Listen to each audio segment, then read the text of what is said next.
به نام خدای بخشنده مهربان. قصه طفل خردسال و پدرش. پدر وقتی که طهارت میکرد و تیاری به مسجد میدید، پسرش پرسید: پدر جان، به کجا می روید؟ پدر گمان کرد اگر مسجد گویم از پسم می رود، به همین خاطر گفت به خانه خدا می روم پسرم. پسر نام خدا را فهمید، در دلش الهام پیدا گشت و گفت: من هم خانه خدا می روم، می خواهم او را ببینم. پدر چندان که بهانه کرد، کودک تیار شد.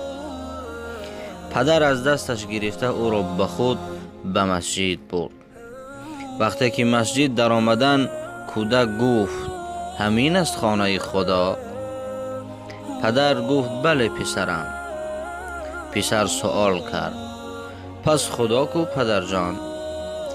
پدر گفت: ما خدا را نمی بینیم، بلکه او ما را می بیند. کودک بی‌طاقتی کرده گفت: ای پدر، بیا به پیش خدا رویم. پدر گفت: حال نماز را خوانیم پسرم، پس آن می رویم. مؤذن قامت را گفت. پدر پسرش را به پیشش گذاشت. امام الله اکبر گفت. در دل این کودک هم ترس و هم عشق جوش میزد. بعد شنیدن ربنا ولک الحمد، پرده چشمش گشاده شد و دنیای دیگری را دید. بعد سبحان ربی الاعلی، کودک بی‌طاقت شد. از خانه با نیت پیش خدا می روم گفته آمده بود. بی‌طاقتی کودک در همین بود که کی به پیش خدا می روم. خداوند دعای این کودک را قبول کرد، ناامیدش نکرد، به نزد خود برد. دیگر سرش را از سجده نبرداشت. نمازگزاران نماز را تمام کردند. گفتند: ای فلانی، پسرت خوابش برده است. پدر نگاه کرد، خواب نه، بلکه روح در بدنش ندارد.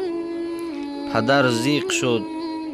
با نمازخوانان جنازه اش را خواندند. بعد در خاک گذاشتن، پدر آمد. زیق بود، در فکر پسرش خوابش برد. در خوابش دید که پسرش در زانوی راستی رسول خدا صلی الله علیه و سلم شیشته صحبت دارد. پدر چنان خرسند شد. ناگهان در گوشش صدای آمد که ای بنده خدا، که برای جگر بندت محزون گشته ای، بنجای پسرت را در قیامت. این شفاعتگر و فخر تو خواهد شد. برای تو مبارک باد که این فرزند از لقمه حلال به دنیا آمده است. او انتظار پدر و مادر می کشد در جنت.